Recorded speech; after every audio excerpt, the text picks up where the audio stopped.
এইভাবে কি কখনো মাছের তেল রান্না করে খাওয়া হয়েছে? তবে আমি কিন্তু খাই, আমার কাছে কিন্তু বেশ ভালো লাগে। বেগুন দিয়ে যদি এভাবে মাছের তেলটা রান্না করা যায় খুব মজা লাগে খেতে। তো আমি কিভাবে এই মাছের তেলটা বেগুন দিয়ে রান্না করলাম চলুন দেখা যাক। এখানে আমি যেই তেলটা নিয়েছি এটা ছিল পাঙ্গাস মাছের তেল। এখন এর মধ্যে আমি দিয়ে দিচ্ছি লবণ আর এক টুকরো লেবু। লেবুর থেকে আমি এটা রস বের করে নিচ্ছি। এখন এটাকে খুব ভালোভাবে মেখে রেখে দেব 20 মিনিটের জন্য।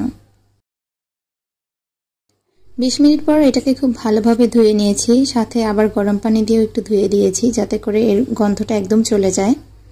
তো এখানে আমি মাছের তেলগুলোকে খুব ভালোভাবে ধুয়ে নিয়েছি। এখন কড়াইতে তেল দিয়ে তার মধ্যে কেটে রাখা বেগুনগুলো দিয়েছি, সাথে দিয়েছি লবণ আর তার সাথে দিচ্ছি একটু হলুদের গুঁড়ো। এখন এই বেগুনগুলোকে হালকা করে ভেজে নেব, খুব বেশি ভাজার দরকার নেই এখানে, কারণ বেগুনটা যেহেতু রান্না করা হবে তার জন্য এখানে বেশি না ভাজলেও হবে। তো এখানে আমার বেগুন ভাজা হয়ে গেছে, এখন এগুলোকে আমি উঠিয়ে নিচ্ছি। কড়াইতে আবার তেল দিয়ে দিচ্ছি। এখানে দিয়ে দিচ্ছি আমার 1 মুঠ মতো পেঁয়াজ কুচি, দিয়েছি রসুন কুচি। এখন এগুলোকে একটু ভেজে নিচ্ছি। এখন এই পেঁয়াজের মধ্যে আমি দিয়ে দিচ্ছি লবণ।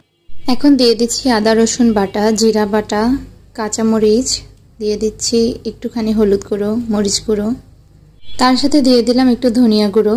এবার এইগুলোকে খুব ভালোভাবে কষিয়ে নিচ্ছি। এখন এর মধ্যে দিয়ে দিচ্ছি ধুয়ে রাখা সেই মাছের তেলগুলো। এখন এগুলোকে আমি খুব ভালোভাবে কষিয়ে নিচ্ছি। মশলার সাথে তেলটা ভালোভাবে কষানোর পর দিয়ে দিলাম এখানে ভাজা বেগুন। এখন এগুলোকে আমি মশলার সাথে তেলের সাথে কষিয়ে নিচ্ছি। এখন এখানে আমি আমার পরিমাণ মতো পানি দিয়ে দিলাম।